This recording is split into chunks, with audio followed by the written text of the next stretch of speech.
Olá, eu sou Vera Morgado e começa agora a revista da Câmara, com as notícias que foram destaque na semana. O plenário da Câmara conclui a fase de debates da reforma política que prevê um novo sistema eleitoral e o financiamento público de campanhas. A votação ficou para a próxima terça-feira. Distritão, distritão misto e distrital misto. Nós vamos explicar melhor como esses sistemas funcionam. E você vai ver também a repercussão aqui na Câmara das novas metas fiscais para 2017 e 2018 anunciadas pelo governo. Fiscalização diz que os bafômetros estão ficando defasados e a Comissão de Viação e Transportes quer mais velocidade na atualização dos equipamentos. E a campanha Agosto Violeta dá cor diferente à fachada do Congresso Nacional em protesto contra a violência.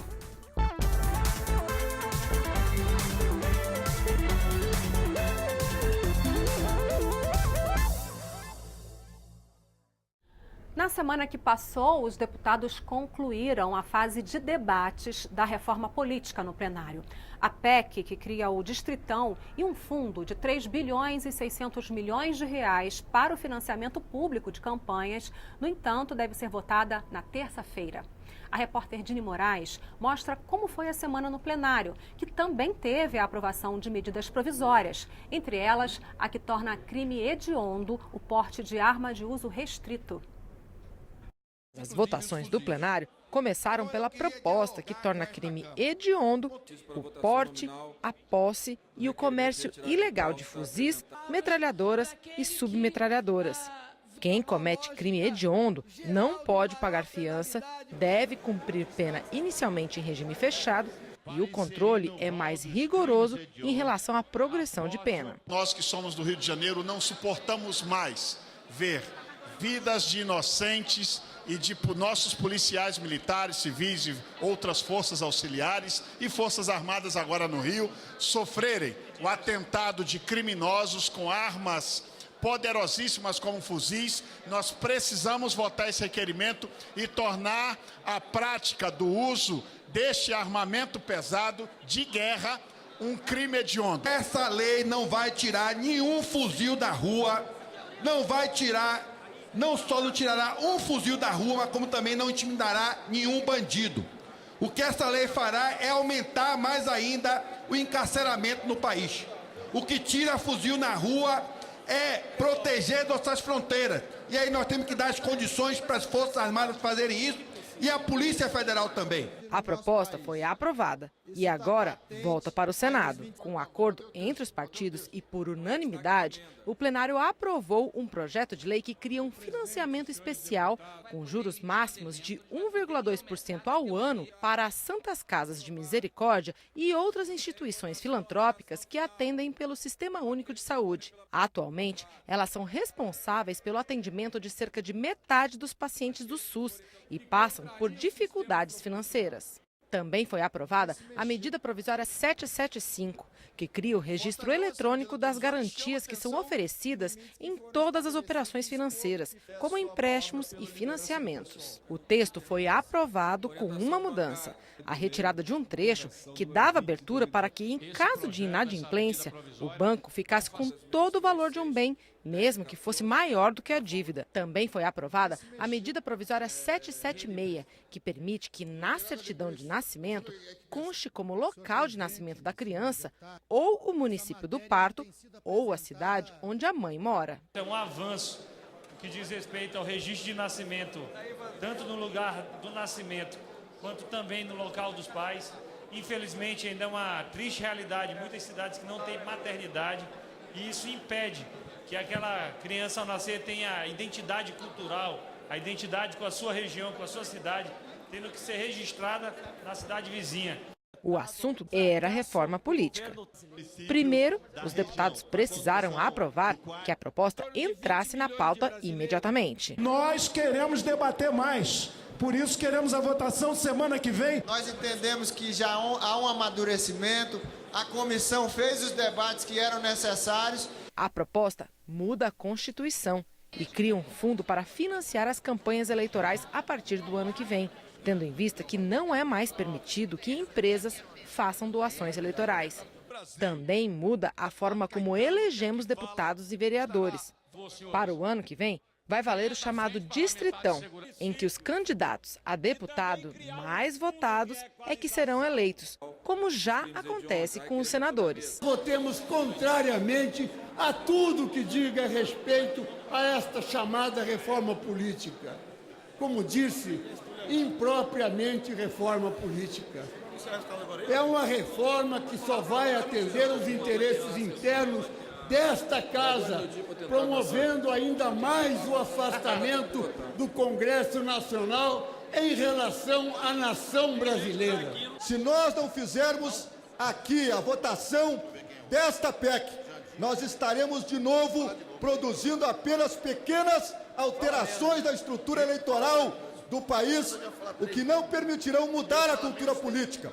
A proposta não chegou a ser votada, mas a fase de discussão terminou. Isso vai permitir que, na semana que vem, o texto vá direto para a etapa de votação. Lembrando que, como muda a Constituição, vai precisar ter o apoio de pelo menos 308 deputados em 2 votações no plenário, para depois seguir para a avaliação do Senado. Esse tema é um tema polêmico, é um tema apaixonante e acaba que não tem, às vezes, alguma racionalidade. Por isso que eu fico ouvindo, às vezes, o debate, parece que nós não estamos vivendo uma crise, parece que o sistema atual não faliu e o meu papel como presidente da Câmara é tentar construir um caminho para que o plenário possa votar mudanças no sistema eleitoral. E, para mim, o mais importante é que a gente possa construir o caminho, o entendimento, e acho que foi um dos motivos também que eu adiei para a próxima semana. Distritão misto, distrital misto. A gente preparou uma reportagem para explicar melhor os 3 principais sistemas em debate na Câmara previstos aí nessa proposta em plenário. O chamado distritão pode valer para as eleições de 2018 e de 2020. Nesse modelo, são eleitos os mais votados independentemente do partido. Por exemplo, Minas Gerais tem 53 deputados federais. Os 53 candidatos que tiverem mais votos em 2018 vão ser os escolhidos. A grande vantagem desse sistema é a simplicidade. Os mais votados são eleitos. Simples assim. Mas também há desvantagens. A primeira delas é que esse sistema tende a excluir minorias. Uma segunda desvantagem é que as campanhas vão se concentrar em candidatos, não em partidos. E é por isso que uma outra opção está sendo discutida no plenário da Câmara. O distritão misto. Nele, você poderia votar ou no seu candidato ou no partido dele. Continua valendo a ideia básica de que os mais votados são os eleitos, assim como no distritão. Mas o detalhe é que o partido também pode ser votado. Os votos dados ao partido são divididos somente entre os candidatos daquele partido, de acordo com a votação que eles receberam. Mas por que isso é tão importante? Também por causa da maneira como o brasileiro vota. O eleitor vai para a urna e escolhe um governador ou escolhe um presidente. Na hora de votar para deputado, vota no partido daquele governador ou no partido daquele presidente. O distritão misto é capaz de captar esse comportamento. E o mais importante, passa a dar mais valor aos partidos. Mas existe ainda uma terceira opção de sistema eleitoral. A partir de 2022, entraria em cena o distrital misto. Cada estado passa a ser dividido em distritos e cada partido só pode concorrer com um candidato em cada distrito. Mas só metade das vagas é preenchida assim.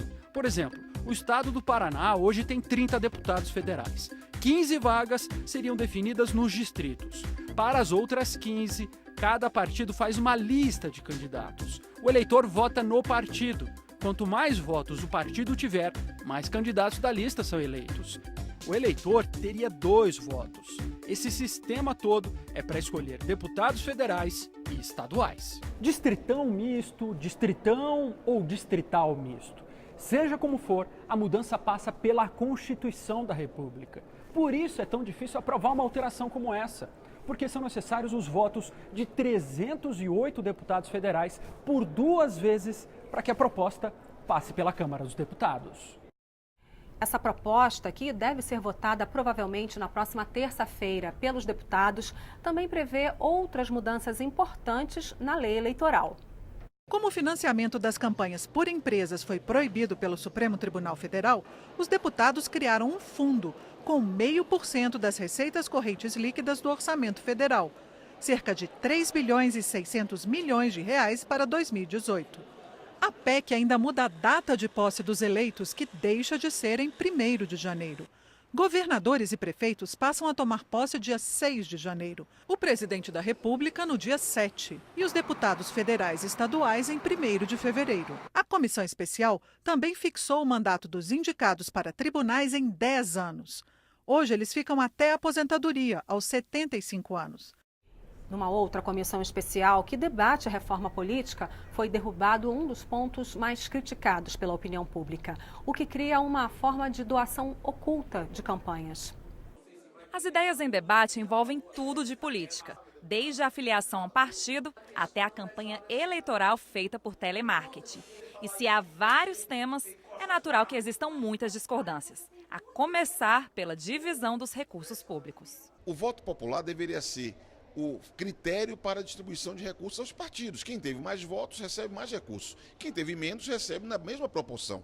Quando você coloca bancadas, você estimula a infidelidade partidária, estimula o troca-troca de partidos. Isso ajuda a deteriorar a política. Mas poucos pontos concentraram tantas críticas quanto a possibilidade de fazer doações sem divulgar o nome do doador. Você tem que fazer um enfrentamento, discutir com a população às claras. Então é lamentável esse financiamento oculto, né?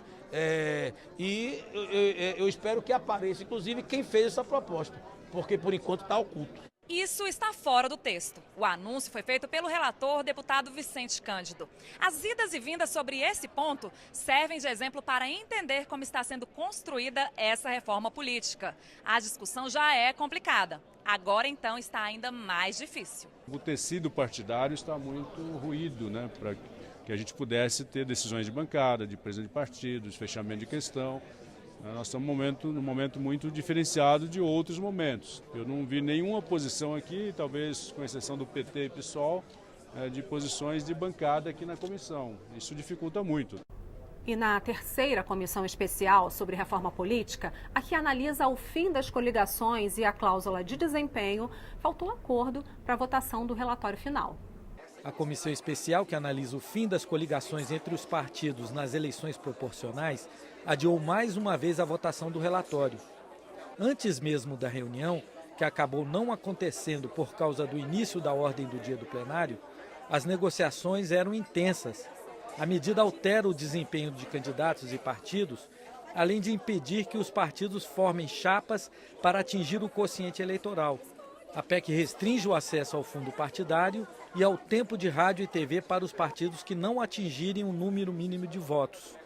O objetivo é reduzir o número de partidos. Desde 1982, o número de partidos no Brasil cresceu 7 vezes.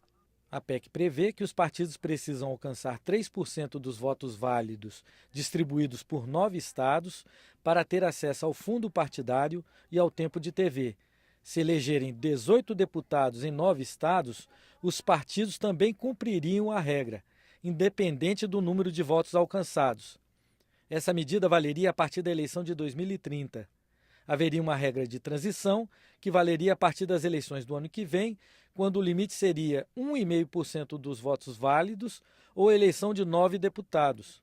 Para se ter uma ideia da dificuldade imposta, 1,5% dos votos válidos nas eleições de 2014 representariam 1.600.000 votos. Os partidos que não cumprirem a cláusula de desempenho poderão formar federações partidárias nos 4 anos seguintes para ter acesso ao fundo partidário e tempo de TV.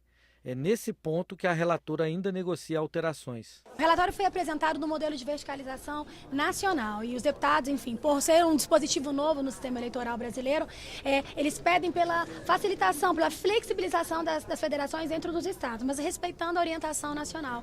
E então essa é uma construção que está sendo posta aqui agora, é o que impediu até de iniciarmos aqui os trabalhos durante a sessão de hoje. A gente tem que tentar chegar num consenso onde possa, enfim, estabelecer essa condicionante que veio para amparar os partidos que não conseguiram alcançar a cláusula de desempenho, mas respeitar também o caráter nacional da orientação das federações. Você vai ver daqui a pouco aqui na revista da Câmara a repercussão aqui na Câmara das novas metas fiscais para 2017 e 2018 anunciadas pelo governo. E a campanha Agosto Violeta da cor diferente à fachada do Congresso Nacional em protesto contra a violência. É só um instante.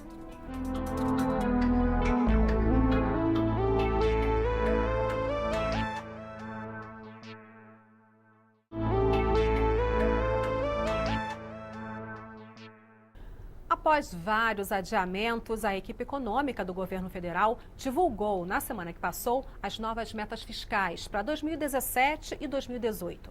Os valores que antes eram de 139 bilhões para este ano e 129 bi para o ano que vem foram ampliados em 50 bilhões de reais para os 2 anos. Os servidores também foram afetados com o adiamento dos reajustes e a limitação dos salários. Sobrou até para o salário mínimo de 2018, que perdeu R$10 no reajuste previsto e deve baixar para R$ 969.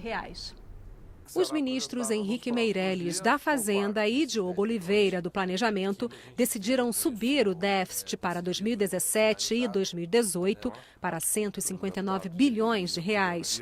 Eles também anunciaram um corte de 60 mil cargos públicos e a fixação de um teto para todas as verbas recebidas por servidores de todos os poderes.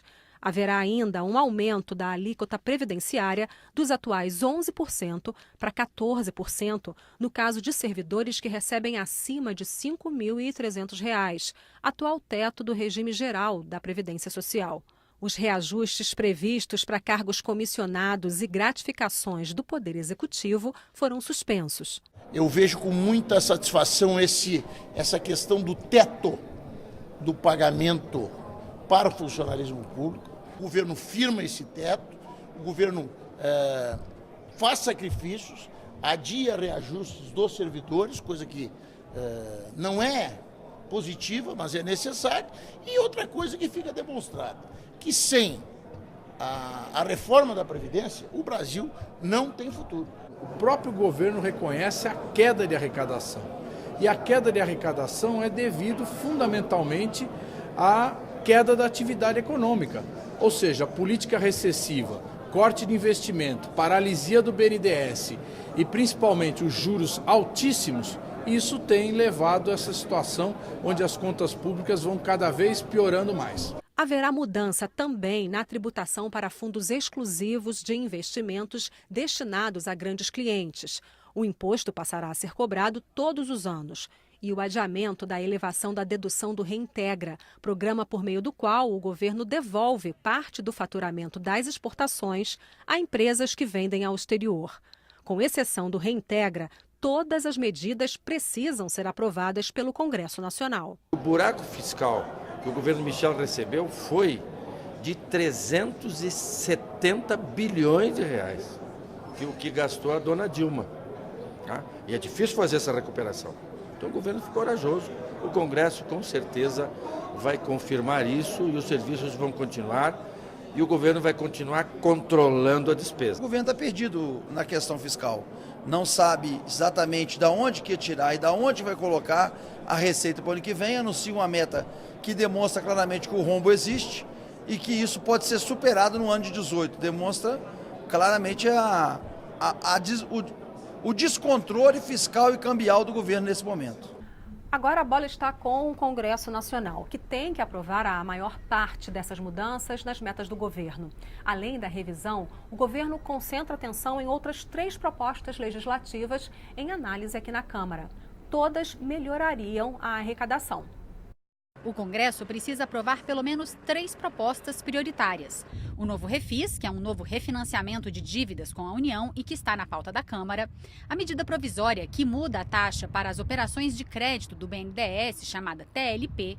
E um projeto que deve ser enviado pelo governo e que prevê a reoneração de setores da economia. A proposta mira em setores com menor capacidade de geração de emprego. Não há mágica, né? A capacidade do governo de cortar gasto a cada ano vai diminuir, porque o gasto, principalmente com a Previdência, com a LOAS, ele tem um crescimento automático. Rodrigo Maia disse que essas medidas não resolvem totalmente o déficit do governo e que o ideal seria aprovar a reforma da Previdência. Essa é uma posição muito pessoal minha e que eu vou continuar defendendo e tentando construir uma maioria. Mas eu sei que essa maioria não será construída hoje. Hoje não há ambiente político para avançar na Previdência. E só mesmo um impacto político diferente, que eu não sei qual é que fará com que essa proposta da Previdência avance na casa. Segundo o ministro da Fazenda, esses esforços fiscais pretendem evitar um aumento de impostos. A ideia é que, com a reoneração da Folha já apresentada e com a discussão de refis, nós chegamos onde poderia ser chegado na questão de aumento de impostos, na medida que a carga tributária no Brasil já é uma das mais elevadas do mundo. E o presidente da Câmara, Rodrigo Maia, anunciou a criação de uma comissão especial com 34 deputados para analisar o projeto que regulamenta o teto do funcionalismo público. O texto redefine o que deve ser submetido ao limite remuneratório imposto pela Constituição para todo o funcionalismo público e foi proposto por uma comissão do Senado que debateu o fim dos chamados supersalários. O etilômetro, popularmente conhecido como bafômetro, está ficando ultrapassado. O alerta foi feito por policiais de trânsito que usam o equipamento nas fiscalizações contra motoristas alcoolizados. Esta semana, o assunto foi parar na Comissão de Viação e Transportes, que quer mais velocidade na atualização desses equipamentos. O Brasil registra 50 mil mortes no trânsito por ano, de acordo com a Polícia Rodoviária Federal. Pelo menos 10% desse total decorre do consumo de álcool por motoristas. A resposta para o mau hábito de dirigir embriagado é a fiscalização. Só o Policiamento Federal multou mais de 23 mil pessoas no ano passado, ou por estarem bêbadas ou por terem recusado o teste do bafômetro. Mas a qualidade dos equipamentos usados na fiscalização foi questionada por especialistas ouvidos pela Comissão de Viação e Transportes da Câmara. Os modelos que são autorizados a vender no país, além de serem uma quantidade muito baixa, o que limita muito no momento de aquisição pelos órgãos de trânsito, nós temos equipamentos que são de uma tecnologia mais antiga. Representantes da indústria de bafômetros criticaram a demora do Inmetro em autorizar novos equipamentos. Nenhum aparelho hoje consegue realmente a aprovação desse regulamento. Se ele vai aperfeiçoar para ser ainda mais exigente, então a gente quer saber onde é que nós vamos chegar. É para ficar com nenhum equipamento no mercado? A pesquisadora do Inmetro reconheceu que atualmente o Instituto analisa 6 pedidos de registro de novos bafômetros. Ela explicou que está sendo elaborada uma nova regulamentação que servirá de base para homologar os novos aparelhos. Está faltando pouca coisa, entendeu? A gente conseguiu definir o tempo de sopro, porque nesse anterior, no que está em vigor, não tem tempo de sopro. Esse novo vai definir um tempo de sopro. O volume vai ser diminuído, hoje é 1,5, agora vai ser 1,2. Um pouco mais de agilidade é o que nós precisamos, estamos cobrando aqui do Inmetro e das instituições que fazem essa certificação.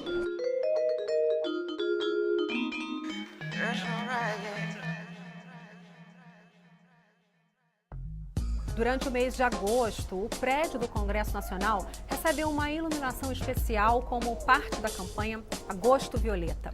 O objetivo? Incentivar a prática do perdão como forma de prevenir a violência. A repórter Mariana Pichitsky explica. A deputada Keiko Otto sabe o bem que o perdão faz. O caso dela aconteceu em 1997. Eu sou aquela mãe que perdeu aquele filho sequestrado e brutalmente assassinado. Não existe uma dor maior para uma mãe, para um pai, do que perder um filho. Fomos lá no final do poço, mas graças a Deus nós perdoamos os algozes do nosso filho e foi o maior e o melhor investimento da minha vida. Para ela, além de fazer bem para a saúde, o perdão pode ajudar a diminuir a violência. 83% dos crimes cometidos lá no meu estado de São Paulo é por motivos fúteis que dá para ser evitados, porque é crime de ódio. E é para lembrar disso tudo que o Congresso Nacional e outros prédios públicos no país estão iluminados de violeta em agosto. No final do mês, dia 30, é comemorado o Dia Nacional do Perdão, iniciativa da deputada Keiko Otto. E é isso. Você pode rever a revista da Câmara na nossa programação e também pela internet. O endereço é noticias.câmara.leg.br. Muito obrigada pela sua companhia. Tchau.